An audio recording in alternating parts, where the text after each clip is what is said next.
So, what is the most effective way to awaken your Kundalini by yourself? First of all, I would just like to point out here this is not the safest way to do it. The safest way is via Shakitpat, via training. I offer this on my website. I always say this, theawakenenergy.com. Come take a training, come take a course. However, if you really want to do it yourself, what is the most effective way to awaken your Kundalini? Not using energy transmissions. Do we need to do Kundalini yoga? No. Do we need to do transcendental meditation? No. What is it then that we have to do? Perhaps we should use the solfeggio frequencies because each frequency matches one chakra perfectly. Really? Does it? Because when the solfeggio frequencies were discovered, there were only 6 of them. They had to actually invent a 7th to make them match the chakras. I've done experimentation with solfeggios and seeing whether there was, with people, if the results that they said, so by playing a tone and asking them whether they felt any vibration within their body, whether those correlated to a high extent in the chakras or in those areas for each one. And of course, the result was no, there was no correlation because just like the colors of the rainbow and the solfeggios, it was both in the 1970s that they put these things together, made it popular, and then people just ran with it, unfortunately. There are other tones that have a high correlation with the chakras, but it's not the solfeggios. What are they? Well, I'm not going to tell you because I use them in my music. I discovered this through research, and so if I put it out there, which they are, well, basically everyone's going to copy me, aren't they? And it took many years of research to discover it. So I use them, but I don't tell people what those frequencies are. So how do we do this? Let's get on with it. Remember, if you like this channel, remember to subscribe and hit that notification. It's the best way to help this video be seen by more people. It's the best way to be able to help this channel grow so I can produce more stuff for you. But so, what is the best meditation one can do, hands down, to awaken the Kundalini? This is not a quick process. It's not going to happen in one day. Just like any Kundalini yoga, you have to do it for years. The fastest way, obviously, is through Shakitpat. But for those that don't want that, and also this meditation, remember, you can combine it to make it slightly more powerful with my energy transmission videos. So you can do this practice whilst sitting with a video because energy is stored within videos. It's not nearly as powerful as doing it live online or live in person, but a lot of the energy is still there. So what do we have to do? Well, we have to become aware of the energy. We have to become aware of the subtle energies that lie within our body. How do we do this? Very simply, by spending time with them. It's not a question of to stimulate endorphins, to stimulate adrenaline, to stimulate, all those, now I'm feeling great. Really, come on. Is it about, let's do a certain posture within yoga? Whilst certain postures can help, and one of them that is very helpful is sitting still with the back straight, supported by the interior muscle that lies in front of your spine to keep your back straight. Not the side ones, because you'll get backache. It's paying attention. Let's do this now. Sit and notice the muscle on the inside of your body, as it were, just behind your spinal column.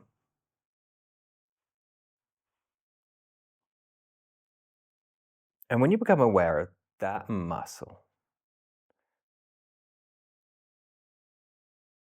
if I try to bend over, just having that in my awareness, I now can't actually bend over. Now, of course, I could say, oh yes, I can bend over, see. Well, yeah, because you release it. But if you don't release it, so I'm not talking about the side muscles, I'm not talking about the back muscles, I'm talking about the inside of the spinal column. Just concentrate there. And you'll find it sort of, just through awareness, will lock into place to help you sit with a straight back. You can do this with crossed legs, sitting on the floor or sitting on a chair. You can do this in what I call the Egyptian god pose. What do I mean? Sitting on a chair with your hands gently placed on your legs, like sitting on a throne, like Ra, all those statues from Egypt. You can sit like that if that helps. But it's very simply sitting, because no posture is going to help you until you open the space. So the posture serves to open the space, but it doesn't without the awareness. It's all about awareness. So this will take time, but we lock that muscle. And now, the Kundalini energy doesn't run all through the body. Well, it does. That's Pran Kundalini. That's Prana, pranic energy. That's the one that makes people move in the demos of Kundalini activation.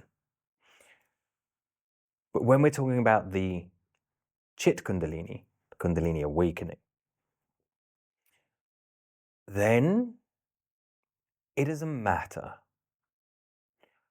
of knowing that, of course, if you're watching this video, I assume you know by now that the Kundalini is said to run from the root to the crown. Well, it actually runs more than that. It runs out the top of the head and it runs out down the body. But in the body, the control is from the root up to the crown. That's where it flows. And very simply, you just have to sit, bringing your attention to your spine. Now, if you pretend, or if you imagine your head has been hooked, like on meat hooks that they hang meat on in to hang after animals are being butchered. If you imagine those hooks in the back of your head, hooking your skull, so not pulling from your crown, hooking behind your head, pulling it up, and you imagine hooks as well, hooking in on your shoulder blades, pulling you up, holding you, sustaining you. And you imagine that muscle in front of your spine. This gives us a very stable position. And if we sit here, you will find with time, your body starts to relax. I'm not going to tell you to shift your body into a certain posture from here. But if we do this over time, the body will adjust. And when I say over time, I mean practicing this for 10 minutes at the beginning, you will find it's quite taxing. But if you practice this 10, 20 minutes over time, just to let your body adjust and open, And you'll find all your back muscles adjust, your pelvis adjusts, even if you're sitting, just by feeling as though you're being hooked from these two places. And then you'll find your shoulders, if you let them relax, they will adjust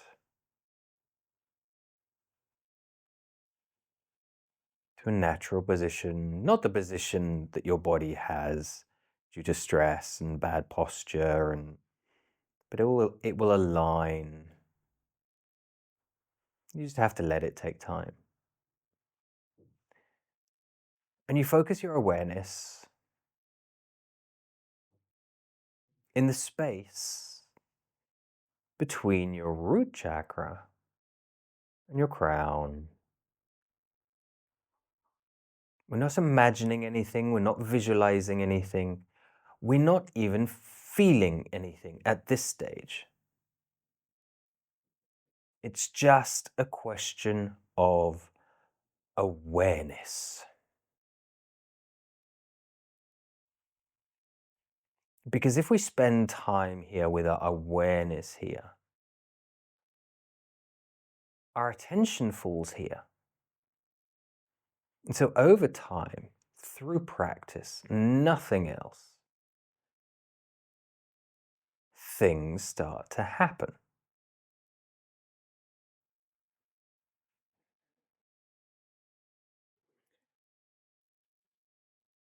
As we sit here and we bring our awareness and we keep our awareness in this space of the Sushumna, of the spinal column, as little shifts go on in your body, you may find there is a shift,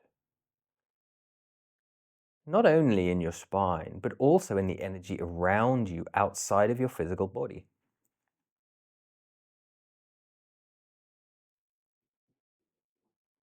And this is how we know changes are going on.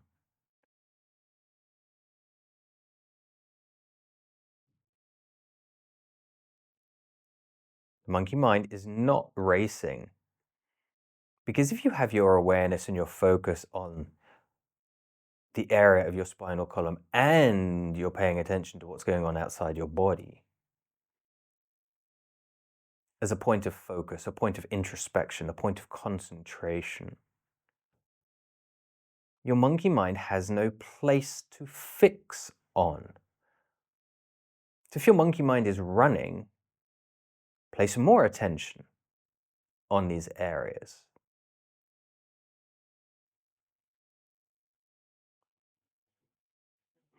And over time, we don't need to focus on our breath. We just need to let our breath flow naturally. Now, of course, you may wish to place your tongue just behind your teeth on the top of your mouth, just to help the connections. And as your body adjusts over time, there will come a point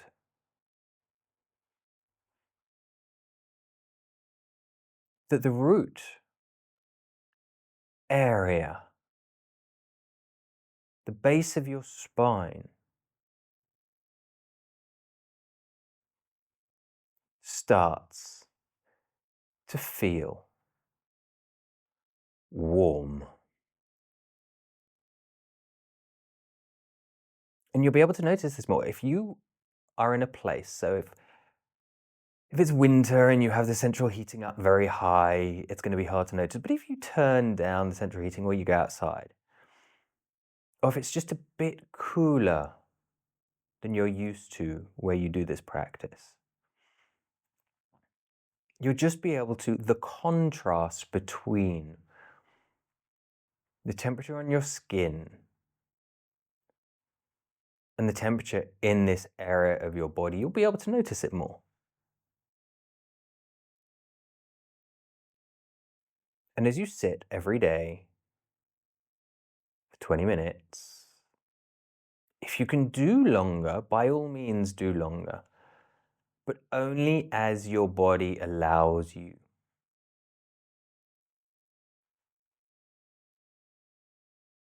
And of course, you can use the back of a chair just to help prop you up. If you want to do it a bit longer than your muscles allow, keep focusing on that head hooked, your shoulder blades hooked.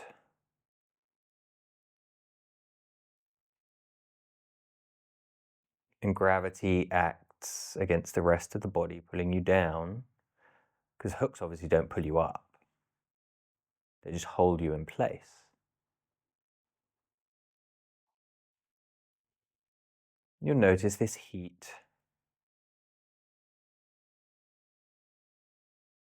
We're not going to do anything with this. We're just going to allow this heat to grow in our awareness naturally. And as this happens, something that is very, very important is we must keep things in balance. Ida Pingala, electromagnetical, sun and moon, hot and cold. However you want to describe these two paths that are symbiotic in nature, not dualistic, symbiotic.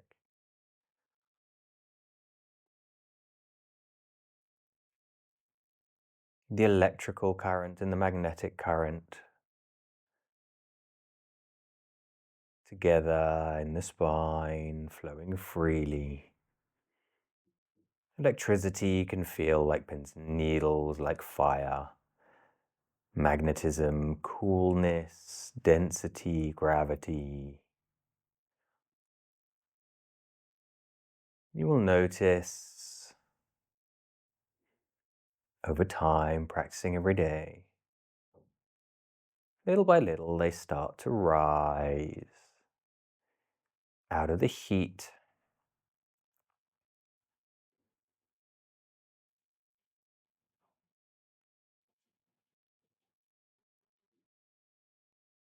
until, with this practice, they eventually connect to the head in balance.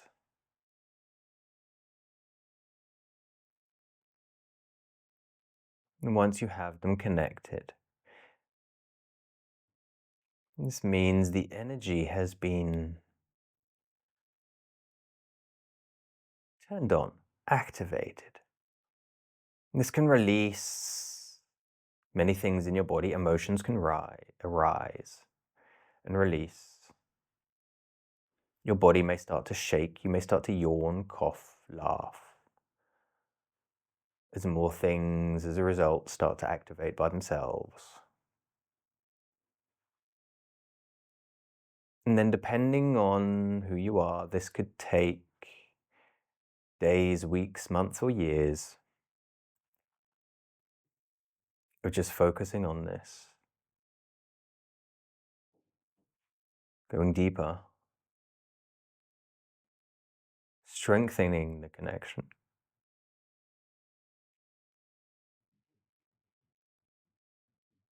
Things will release. Shadow work is beneficial to do alongside this. Over time, the sensations will get stronger and stronger, until one day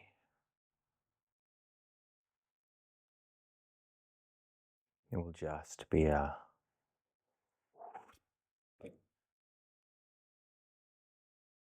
aura. No words to describe it. From the root to the crown.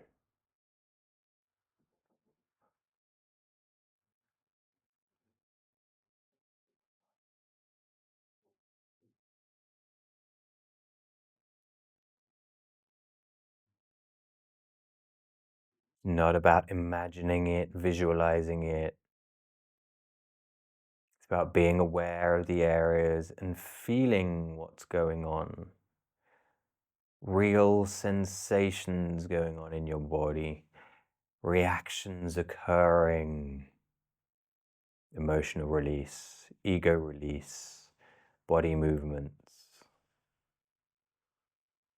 more vivid dreams as you do this process. There will be people that say, don't do this, it's dangerous. And as I said, this is if you choose to do this by yourself. You've done your independent research, you know what's going on. I have lots of information on my channel to help you. And it is safer to do this via Shakitpat, know that. It's also much faster to do it via Shakitpat.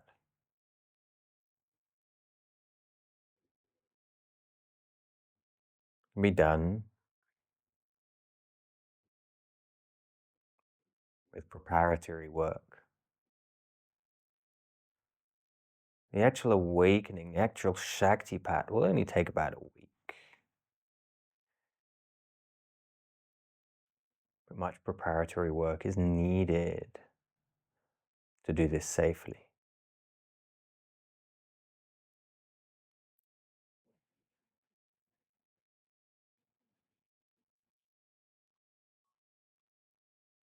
And then as you connect this, once you've had that,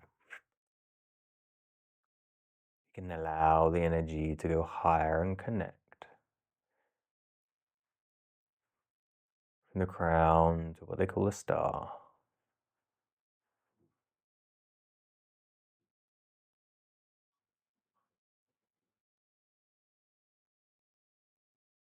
Is it really this simple?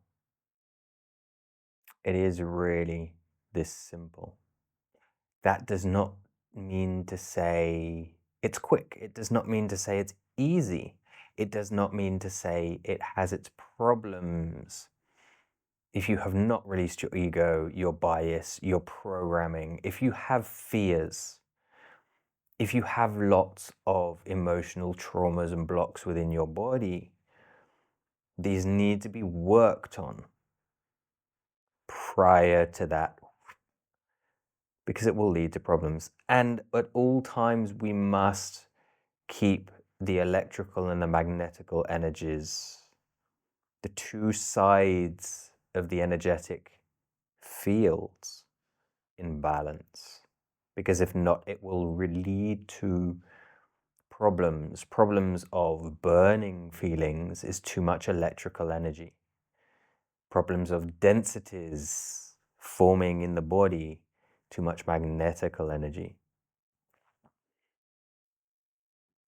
It's a good idea, if you're doing this, to stay balanced, to eat meat and grounding things. It is said that if you're vegetarian or vegan, you will activate these energies faster.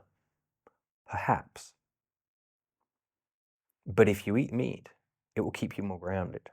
If you go to the gym and lift heavy weights, it will keep you more grounded to reduce any risks of problems occurring whilst doing everything else at the same time. But this is how we do it, by ourselves. So simple. No need for these endorphin stimulating, adrenaline stimulating exercises that actually don't help. They're distractions, because the world is based of distraction.